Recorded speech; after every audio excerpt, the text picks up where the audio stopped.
Okay guys, so today we're going back into Unity and we're going to be working on your victory screen. So we'll trigger our victory screen after you've collected a certain number of objects in your game. In a best case scenario, we'd like to make this something flashy, something that will make the player feel rewarded for a job well done. To be honest, today our victory screen will be pretty simple, but it's important to understand how to trigger a victory screen, and if you take your time, you could make one that looks really nice and feels really rewarding for the player. So let's dive in. So if we're going to create a screen that shows up during our victory condition of collecting enough objects, we need to actually create a scene for that. So you can just come down here, you can then control click, hover on create, and then select scene. I've already done this, so you can see right here is my victory screen. When yours pops up, just name it just the way that I did, or if you don't, you need to pay careful attention when you're writing in your code. Mine is named victory screen with a capital V and a capital S, and it's all one word. If you type something different, well, that is okay, but when you're writing your code and you're referring to this victory screen, you'll need to type the name of your scene instead of victory screen. So if you follow my example, it'll be a little bit easier, but you can make changes. Okay, so what we need to do right now is create a new script. To stay organized, I'll double click on my scripts folder, then I will control click, hover on create, and go up to C# script. It's ready to be named, so let's give this a name that'll be easy to remember. I'll just call this Scoreboard. All one word with a capital B. Then I'll double click on this to open it up in MonoDevelop. Now there's not a whole lot that we need to do, but as always, it's important to be precise, so pay close attention. First, I'll make an extra line below using Unity Engine, right up at the top, because once again, we are going to need to use the scene management tool. So we will type using Unity Engine dot scene management and end with a semicolon. Next, right below our mono behavior line, we need to create a couple of variables. We'll be creating a public variable. Public means it can be used by other scripts and can be edited directly in Unity. This variable will also be static, meaning that there will only be one of them. And then we type int because this variable will be an integer. Then we give it a name. We're just going to call this the score. And we will initialize it to start at a specific number. And that number will be 0. So we're starting with a score of 0. Next, we'll create another static integer, and this one we will name score goal. And this will be the score that it is the player's goal to hit. So if you want the player to be required to collect 10 of an object, make this number 10. So this is the goal score that our player needs to try to reach. If you want your player to collect 10 of an object, then the number this should be equal to is 10. If they only need to collect 5 of something, make that number 5. For right now, I'll actually just make this 1 because it'll be very easy to test. But I recommend that you change this to be whatever number you want so that it fits your game. If they're supposed to collect 10 pieces of lumber or 20 bricks, then make it so by changing that number. Next, we'll go down here to right above void start.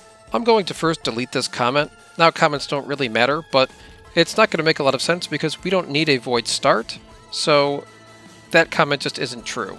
Because we're changing void start by deleting start and changing it to on GUI. Now, GUI stands for Graphical User Interface, or some people just like to refer to it as the GUI.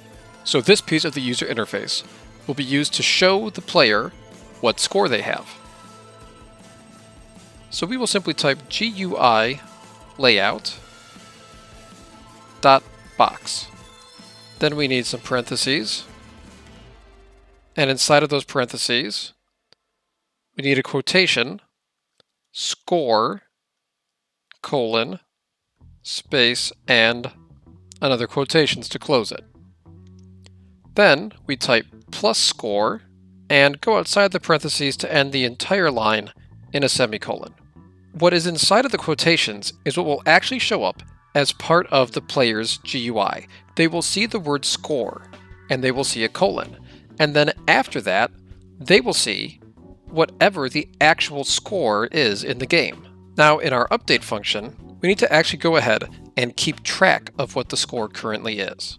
Now, in our update function, we're going to go and we're going to constantly check to see if our score is equal to or greater than our goal score, and if it is, we will load our victory screen. So in our update function, we're going to be constantly checking to see if our score is equal to or greater than the score goal. If we have reached the score goal, then we will use this to load our victory screen. So how do we do this? We're starting off with an if statement. If, and then we need parentheses.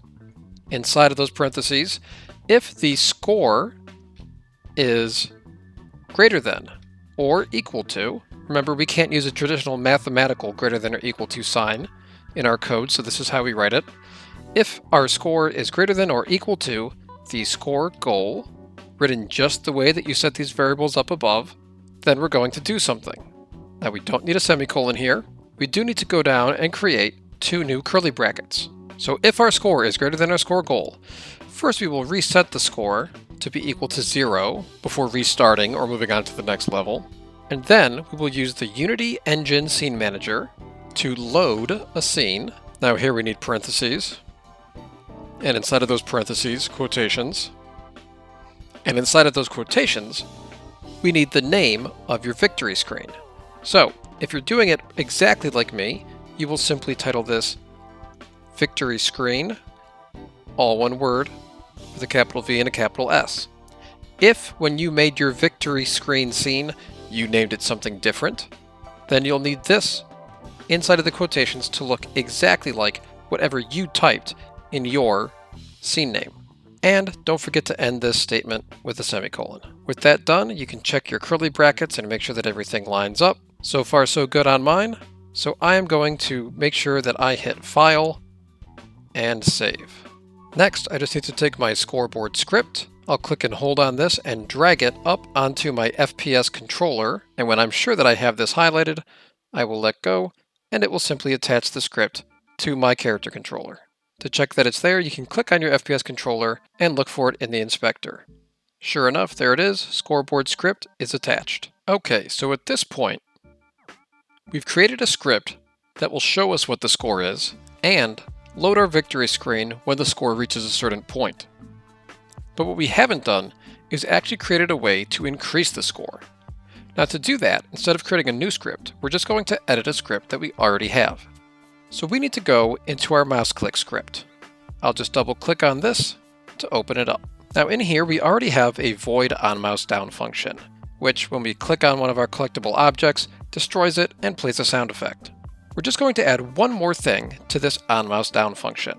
So at the bottom, I'll make a little more space, and if you want to create a comment to help you understand what's going on here, you could type something like / to make it a comment. And then what we're doing here is we are going to take the score variable from the scoreboard, which is that other script we just created, and we are going to increase it by 1. So remember, this is just a comment. It's not actually going to make that happen. It's just a note letting me know that that is what my next line of code is going to do. So here's how the code actually works. First, we reference our scoreboard script that we've already created by typing it exactly as we named the script. Then we add .score, and we make that equal to the scoreboard.score plus 1. So whenever we click on something, we will take the scoreboard score and increase it by 1. Of course, you could make certain items more valuable than others. Maybe a yellow coin is worth 1 and a red coin is worth 5. So you could do 2 different versions with this based on how it interacts with certain items. But for now, we're going to keep it simple, and this will do the job just fine. I'll make sure I go and save this. And now, let's go give it a quick test play. I'll walk up to my game object, select it, and it's loading my victory screen. Right now, my victory screen doesn't actually have anything in it because I still need to hook that up, but there it is. Our code is working, and that's what's important for right now. Just to show you how you could play around with this a little bit, first let me go to my pickup object, and then I'll duplicate this using Command D, and now I have 2. So I'll put these side by side so they're easy to get to and test. Then I'll go back into my scoreboard script, and I will simply change my score goal to 2, and then I'll be sure to save that little change. Now when we go back and test play it, I can walk up to my first game object and click on it. This gives us a little more time to absorb what's going on here. You can see my score in this box that I coded is now equal to 1. And if I go over here, since I set the new score goal to 2, my score will hit 2 and then reset and load my victory screen. Again, my victory screen is pretty plain right now, but we're about to fix that too. And don't forget to save your scenes. Now we also need to create some artwork for our victory screen. So let's jump back into Photoshop.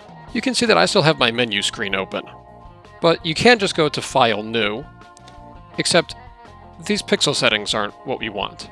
If you remember last time, and there's a real quick way that we can test this, if we go Select All, I've selected my whole screen here. Now I'm going to use Command-C or Edit Copy to copy this, and now when I go to File, New, it will bring up the dimensions that we had last time, which was 1,440 pixels wide by 900 pixels tall. And I might as well name this Victory Screen.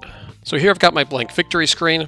Now you could go to Google Images and find some artwork for this and use that. If you draw something yourself, let me know in the comments and I'll give you some extra credit for that. But if for right now we just want something that will work as kind of a test, let's find the simplest way to make just an okay looking screen. Like maybe I'll take the gradient fill here and I can pick a color layout of some kind. So here like I've got a nice gradient layout, but I can go in and I can edit the colors just by clicking on these 4 boxes at the bottom and changing them to colors that I want in my gradient. Keep in mind, you can also add more boxes by clicking where there isn't one, but this is kind of already a nice layout, so I'm just going to tweak the colors that are being used. And let's try this again. There we go. Now I've got my own colors, and keep in mind, you can change the way the gradient works by the length that you drag this line and how far you drag this line. But I think I'll just go with the top to bottom drag and stretch it out pretty evenly. So I've got a screen. This will work. And now I need some text to let the player know exactly what actually happened. So I'll make a nice big text box, and then I'll just type something like, "You win." Now you can see my current color doesn't show up very well, so let's go and fix that. I'll just highlight that and then select the color. Let's find something that will really stand out against these kind of reddish colors here. I'll center this text up a bit. And we've got lots of room to work with. Why not make this a little bit larger? I'll select it and crank up the scale quite a bit. There we go. That looks pretty good. I'll put it over this lightest colored area of the gradient so it shows up even better. And speaking of making it show up, remember we can double click on this, and there's a lot of effects that we can add. Some of these will look nice, some of these might be kind of overkill and look a little bit corny, but you can play around with it and see what you like. Things like an outer glow or a drop shadow can do a lot to help your text pop and be noticeable. Remember, after checking any of these, you can select them to find more detailed options. This is simple, but I'm pretty happy with it, at least for the purposes of testing. So now it's time to save this, and if you want to save a Photoshop document in case you want to work on it later, that's fine, but if we're sending it to Unity, as I'm doing right now, I'll need to do a save as, and then I'll need to change it from a Photoshop document to a PNG. Make sure that the suffix up here has changed to a .png. If it hasn't, change it by hand. But mine looks good, so I'll go ahead and hit save, and OK. And now when I go look for where I saved it, in this case on my desktop, there, it took a minute, but it just finished saving, and here it's popped up. So let's take a moment to stay organized. I'll put this in my splash art folder, because this really is another type of splash screen, or another menu. You can see it looks a little strange when I bring it in. Remember, that's because we need to change at least one setting about it after bringing it in.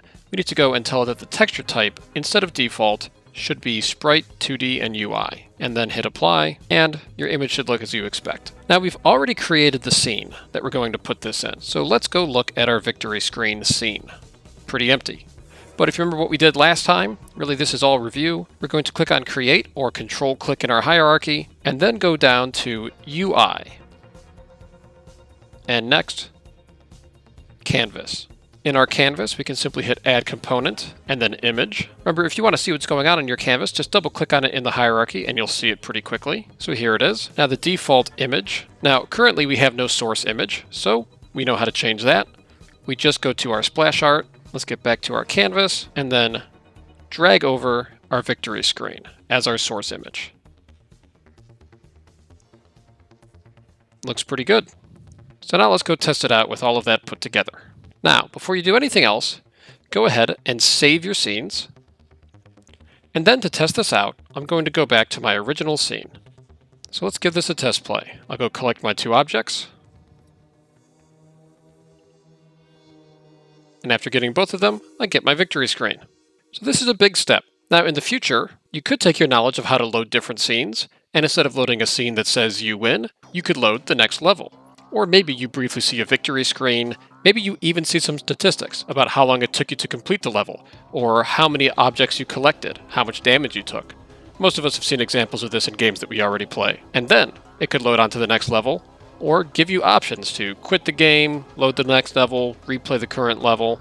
You've really learned most of what you need to know to accomplish tasks like that on your own. And if you choose to, you can take these concepts and go a lot further with them.